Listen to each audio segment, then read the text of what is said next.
I feel the Spirit moving in me. I feel the Spirit moving in me. Well, speaking of good news, a little old lady answered a knock at the door to be confronted by a well-dressed young man carrying a vacuum cleaner. "Good morning," said the young man. If I could take a couple of minutes of your time, I'd like to demonstrate the very latest in high-powered vacuum cleaners." "Go away," said the old lady. "I'm broke and haven't got any money." Then she proceeded to try and close the door. But the salesman stuck his foot out and kept the door from being closed. And he pushed it open. And he said, "Don't be so hasty. Not until at least you've seen my demonstration." With that, he emptied a bucket of muck into her hallway carpet. Now, he said, "Now, if this vacuum cleaner does not remove all traces of this yucky muck from your carpet, ma'am, I will personally eat the remainder." And the lady stepped back and said, "Well, let me get you a fork, because I cut off my electricity this morning."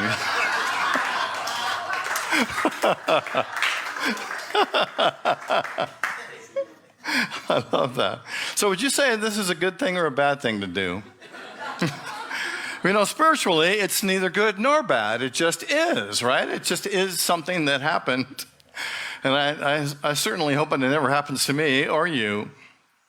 But today, our lesson is titled, "Hear no evil, see no evil, speak no evil." This adage of the three wise monkeys is well-known contemporary wisdom. But its history goes back to ancient times. It's a universal concept throughout history that we should do things that create good and avoid the things that are bad, right?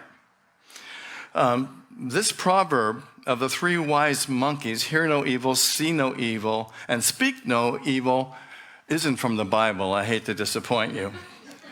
But the origin of this quote is depicted by an ancient carving dating back to the 17th century. But depending on your sources, its origin can also be traced back to the 8th century, originating in China. The theory is that it originally came from Confucius' code of conduct, but of course without the picture of the three famous monkeys. Some years ago, I taught first and second grade at this school, Toller Heights Elementary School in Oakland, California. And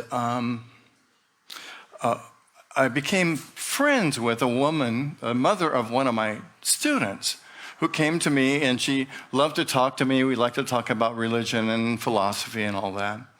And she said that she started doing drugs and alcohol when she was 12 years old. And she was raped when she was 14 years old. And she said that her life was like living in hell. She said to me, "Evil is real. I live it every day." One of the most difficult concepts for many people to understand is the idea that God is absolute good and that there is no evil. It's a concept that often seems to contradict what we experience in the world. All you have to do is pick up a newspaper or turn on the news or turn on your TV, and you'll be confronted by things that appear to be evil. And so how can God be absolute good if God allows tremendous turmoil and grief to exist? There are a multitude of shades of darkness that we could describe as evil. Now, I don't know about you, but I was raised with the belief that there is a force that is a rebellion against God. And therefore, you better watch out, because if you don't do the right thing, you're going to end up in a very hot place with this guy watching over you. Life certainly can be a precarious experience. My mom, my student's mom, said, evil is real. I live it every day. But then, there are experiences in life that lead us to a deeper experience of the infinite. Spiritual experiences like what Paul had on the road to Damascus that rendered him blind, or that Myrtle Fillmore had when she was told that she had tuberculosis and would surely die. Now, both Paul and Myrtle could have freaked out when they got this news. They could have freaked out about these difficult situations that they were thrown into. But from what we understand, they remained calm and looked for spiritual transformation in the difficult things that they encountered. Both Paul and Myrtle's experience appeared to be extremely negative. Some might even say evil. But ultimately, that presence within them gave them the consciousness to be able to look for the message of truth in their difficult circumstances. And the message for us is, if we can remember to rely on our spiritual truth in those times that are difficult and challenging for us, and not to see those times as something evil, but to see them as something that is moving through us, that's going to raise us up in consciousness so that we can take these difficult challenges and transfer them into powerful spiritual experiences. I like what Khalil Gibran said. He's a Lebanese author and poet. He said, pain is the breaking of the shell that encloses our understanding. Wow. So this thing we call pain can be the very thing that we can use to move us into the place of truth. You know, I've never had a 2x4 experience quite like Paul or like Myrtle, but I did have this experience. I was 9, and I was at a friend's house playing with my friend, and I did something I didn't do much of at that time. I used a swear word. And my friend's father got upset with me. So upset with me that he yelled at me and said, how could you say a word like that in my house? And then he spanked me. Now, I have to say, I have no recollection of ever being spanked in my life, except this one time by this man. And I don't know where it came from, but while I was being spanked, I had the realization that what was happening to me wasn't about me. Some wisdom that I grabbed a hold of. Said, Blaine, this isn't about you. And I was able to stand there and take that spanking, knowing that this wasn't about me. It was a huge learning experience for me, and one, if I look back on it, could be a starting point of this journey, the spiritual journey that I'm on. Because a lot of people would have taken that personally and been damaged from it. But I was able to find that strength and that wisdom within me so that I didn't let it affect me negatively. And somehow, as I've gotten older, I realized there was something happening in this man's life that caused him to treat me in such a way. In some way, I believe that he was covering up his own pain, or he was certainly exuding his own pain. And I believe, on some level, he probably really thought he was doing something to help me, to teach me a different way of being. I believe in my heart that he had the best of intentions, even as misguided as they were. I love the story of Joseph in the book of Genesis. You might remember Joseph was I believe he was the oldest son. He was prized by his father and given a coat of many colors. Remember that? We often think of him as being representative of imagination, right? And his brothers were jealous of him, and so they threw him into a pit where they hoped that he would die. And Joseph was able to move from that situation and become a powerful person in the government. And in the scene you see up here, he's talking to his younger brother. And he said to him, "You meant evil against me, but God meant it for good." So it's like, if we really can look at the challenges that we have in our lives, that they are really opportunities for us to look at our spiritual selves and evaluate and look at the truth of who we are and to rise up above the challenges that we had. I really don't believe that my friend's father was evil, that he meant evil towards me. But I believe that his actions helped me to look within and see the Spirit of God within myself, perhaps for the first time in my life. My realization was that when something happens that is bad or uncomfortable, I don't need to freak out about it. I can look at it and go, wow, this is painful, certainly. But I don't have to let this affect my behavior or to get angry about it, but rather to look within and to find peace in the midst of it, to find love in the midst of it, to find compassion for the person that abused me, and to find compassion for myself. Every situation that we're in offers us a mirrored look at ourselves. And oftentimes, the way to really look into that mirror is to go into the cave, into the darkness, into meditation, and ask, why is this happening? Where is my truth in this? How can I face this in a loving way? There's a marvelous example from The Empire Strikes Back. I'm a big Star Wars fan. And you might remember that Luke Skywalker, the famous Jedi Knight, was about to enter a cave.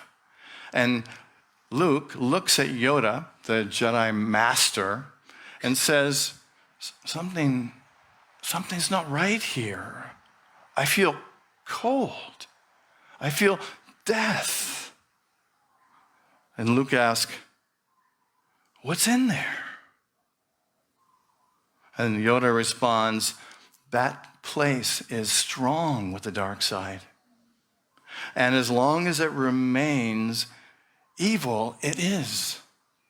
But you must go there. What's in there? Said Luke. Yoda replies, only that with which you bring with you. Wow. So we have a choice. Do we look for the good or do we look for the evil? We often experience, as you know, what we expect to find. Luke enters and is exploring the cave when his arch enemy, Darth Vader, appears. And a fight ensues. And when Luke finally triumphs by cutting off the head of Darth Vader, what does he find? Any Star Wars fans in here know what he sees when the mask comes off of Darth Vader? He sees himself.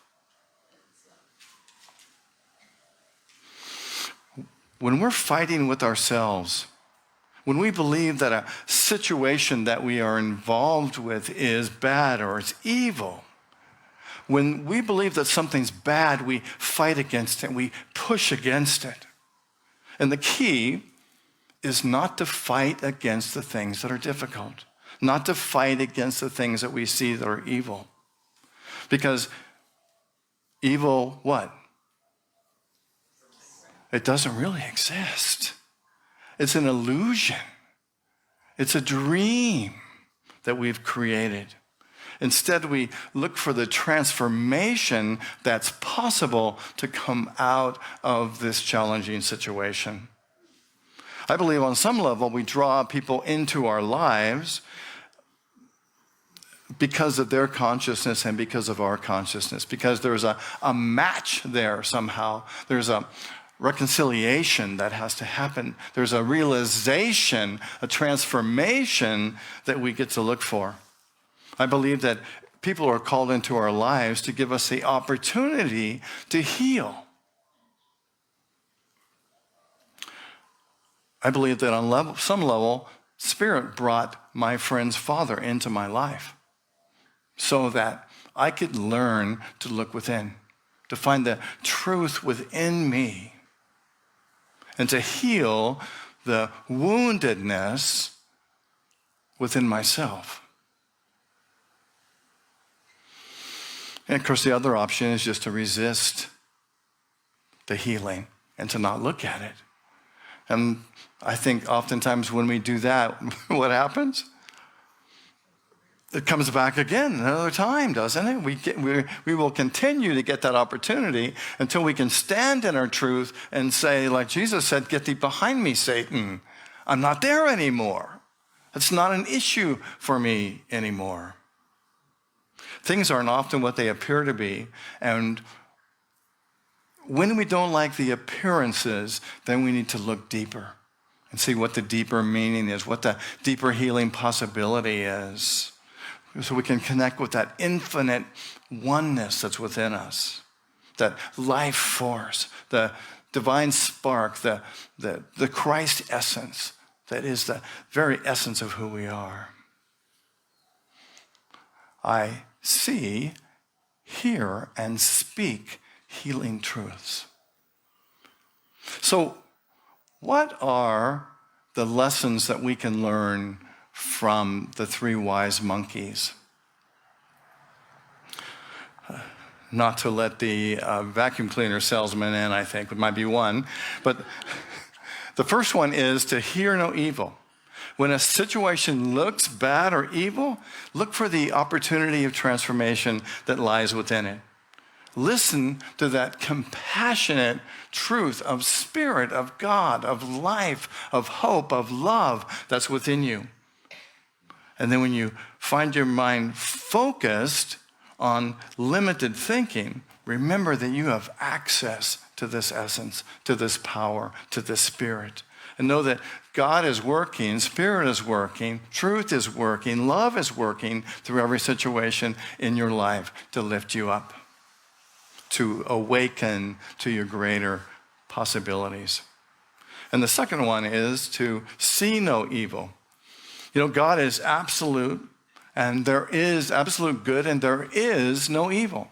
Evil's an illusion that we create. There's no force that's opposed to God. When you perceive that someone might be doing wrong, instead of getting angry, have compassion for them. Knowing that something has gone haywire in their life, and you can love them in spite of that. And even for ourselves, to embrace that same idea. When we are hurting, when we're desperate, when we don't know which way to turn, or we're feeling pain, to have compassion for ourselves. To remember that God is present in every situation, always. And the last one is to speak no evil. And that, to me, means not to judge situations as good or bad, tough for us to do as human beings because we like to put things in boxes, don't we? But if we can be totally non-judgmental and just know that it is what it is. Because as soon as we judge something bad, we're saying that it's negative. We're saying that it's not good, that it's not God, that it's not spirit. So back to Toller Heights.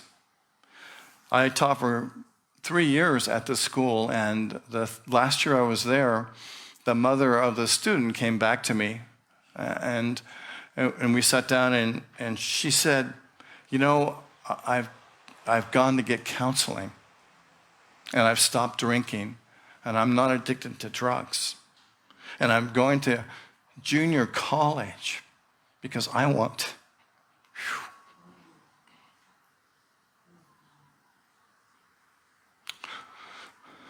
I want to be a counselor so that I can help other people. And she said, those times that we talked 2 years ago changed my life because I got to realize that the things that appear to be evil are actually opportunities for me to change my life and to be transformed. She said I was offered a new opportunity in life, and I'm seizing that opportunity. And she greeted it with enthusiasm, with joy, with power, and with love. The Beatitude, blessed are the pure in heart, for they shall see God, gives us an insight into our struggle with good and evil. When we are pure in heart, we are established in our spiritual essence. And we see all things through the single eye of spirit. We see the allness that God is everywhere. When we are blessed with a pure heart, we don't freak out. We know that we can look within and discover what it is that we can know in this difficult and challenging situation. We can look for transformation. We can look for the opportunity to experience the presence of God right where we are. The 3 wise monkeys remind us to hear no evil, see no evil, and speak no evil. Spirit will always guide us in the way of love, in the way of joy, in the way of peace, in the way of light. When we are calm, when we look within and turn to Spirit, we will receive the guidance that we desire. And there's nothing to fear. I see, hear, and speak healing truths. Say that with me. I see, hear, and speak healing truths.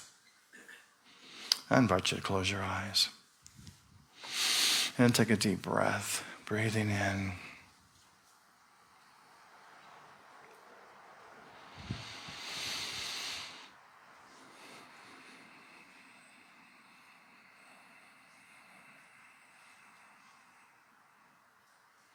And allow your awareness, your attention to move to your heart. And breathe into that place.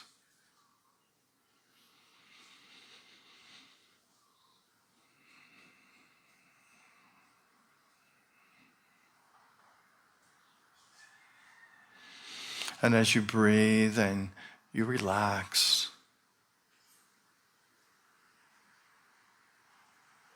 I invite you to attune to the voice of Spirit within you.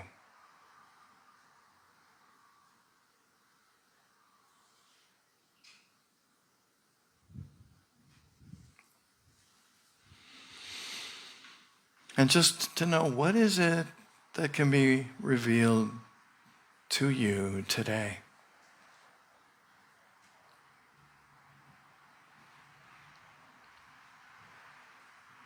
What is a deeper truth for you? Maybe it comes as a feeling, an awareness. Perhaps just to know that you are love.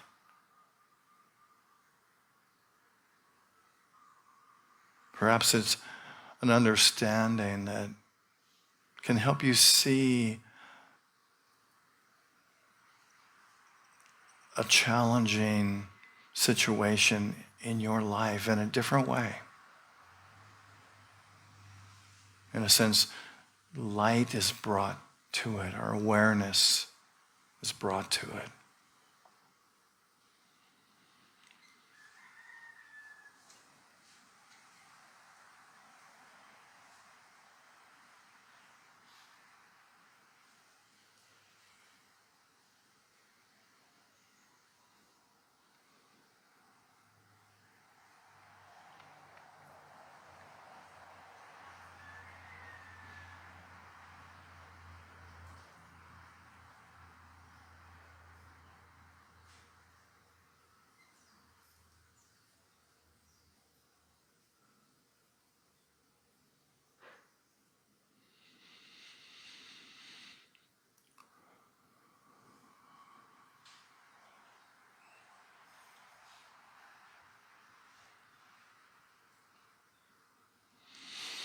Breathing in and breathing out. Knowing that mighty currents of God's healing love is moving in and through you right this moment. Lifting up the truth. Healing that which desires to be healed. And loving you.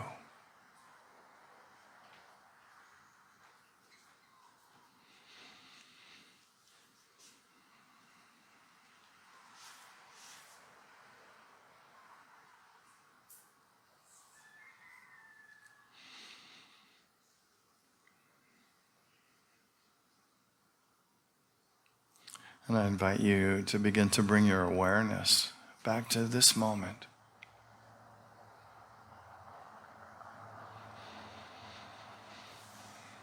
Holding on to and remembering who you are.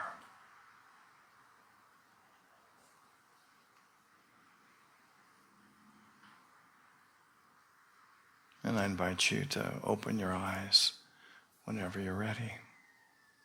Well, this time I invite you to prepare your donations and your investments in Unity on Maui. And as you do so, to consider what the three monkeys have taught you today. If you could look beyond their fuzzy, cute nature, what is the message that they have for you today? And in what way have you been touched by what we talked about today? And and as you prepare your gift, to give thanks for all the blessings in your life. I know and I believe that as we give to the places that offer us spiritual food, we help them to be prosperous, and we also open ourselves to experience the fullness of prosperity, open and available to us. So thank you for your gifts. As you give, you receive, and as we receive, we give. So thank you for your gifts. And why don't we affirm our affirmation of prosperity together as we hold our gifts together. Through a grateful, giving heart, my mind and life overflow with the abundance of God's all-providing, infinite supply. And so it is. So let's give thanks for our good.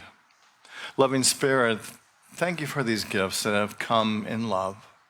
We hold them, we bless them, and we give thanks for them, knowing that they move through this ministry and out into the world and we behold a world that's filled with love, with light, with prosperity, and with peace.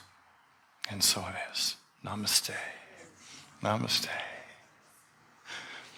Well, thank you, everybody who help us to do what we do on Sunday morning. It takes about half the people that are here to keep our show going, so thank you all.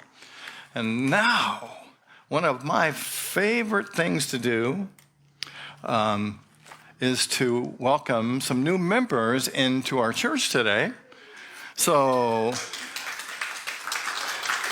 I'd like to call up Catherine Blake, Adam Lightplay, and Anna Maria Rockwell. Come on up.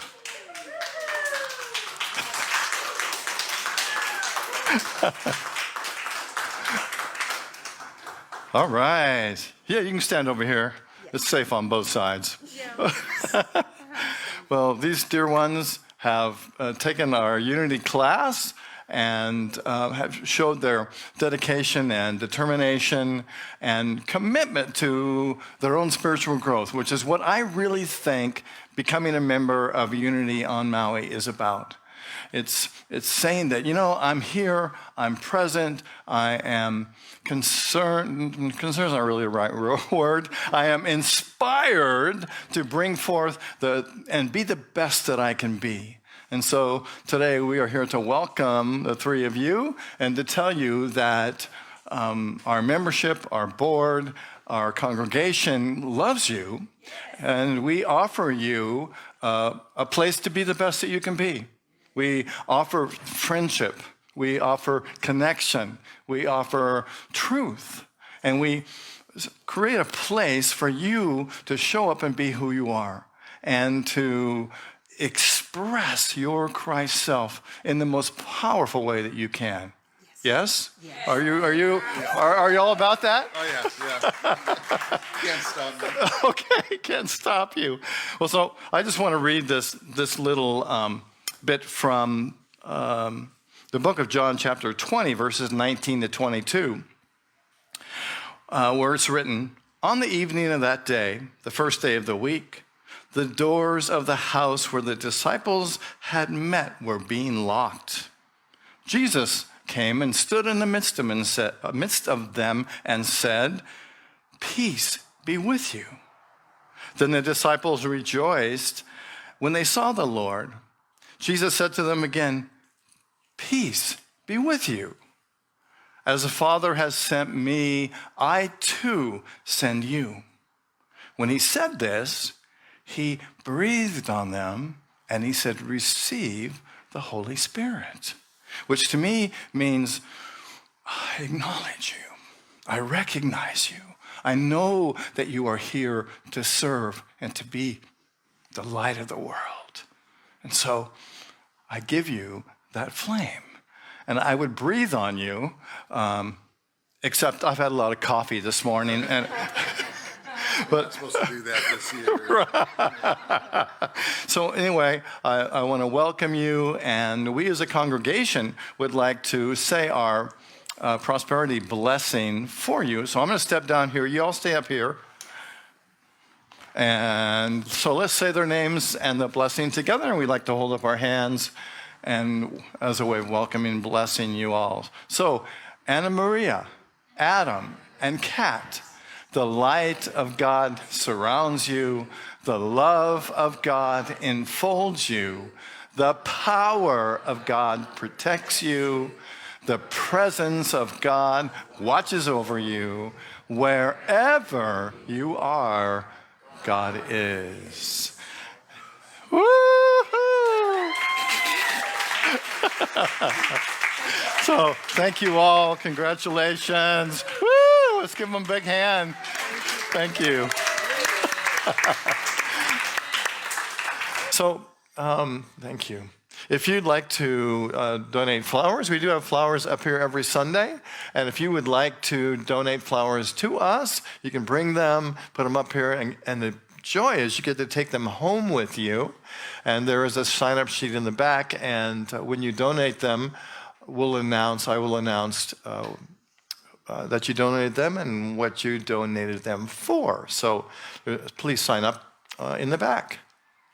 Also, our Course in Miracles class continues on Monday nights. I've heard great things about the class and how transforming it is. And if you haven't experienced the Course in Miracles, it's a very powerful path of truth that will shake your tree a little bit and allow your fruit to rise.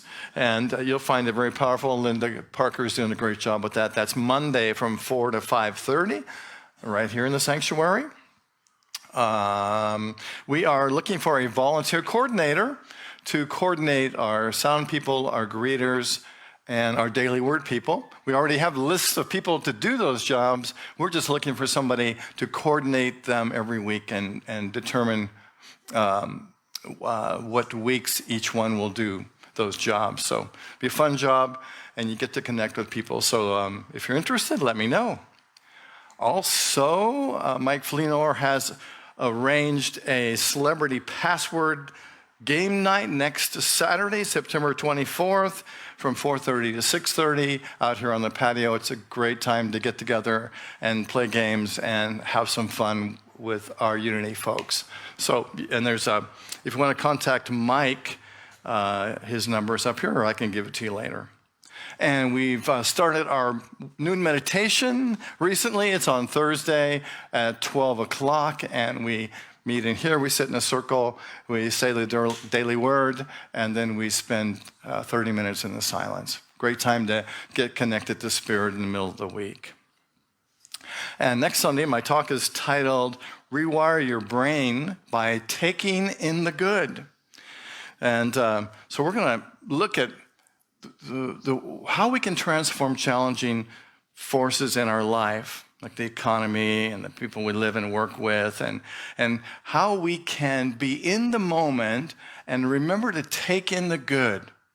And we're actually going to practice that tool so we can stay focused in every moment and be present in every moment. So come and join us next Sunday right here at 10 o'clock. And this is... There are songs about rewiring your brain. There are. Uh-oh. There must be. Probably Pink Floyd. Pink Floyd would be a good source, I think, yeah. Who else would be good at rewiring the brain? A musician. That's a great one, Virgie. I love that. So we'll see how that turns out by next week, yeah? And this is based on Rick Hanson's book, fabulous book, Developing a Buddha Brain, One Simple Practice at a Time. And who wouldn't want to have a Buddha brain, right? All right, and if you enjoyed my talk today, I've got notes in the back. I call it Walk Your Talk. It's a summary of everything I talked about today. So if you somebody asks you tomorrow, what did that rep talk about? The 3 wise monkeys? Well, you can explain to him what it was or them what it was, and that's in the back. And I think that about wraps it up. So why don't we stand? And let's see. I think we can do this. Can we do this? All right. So we'll say the prayer for protection, and then we'll sing the peace song together. So let's say the prayer for protection together. Together. The light of God surrounds us. The love of God enfolds us. The power of God protects us. And the presence of God watches over us. Wherever we are, God is. Thank you for being here today, friends. I love you, and have a great week. See you next time. Aloha. Where I live, they're all raised.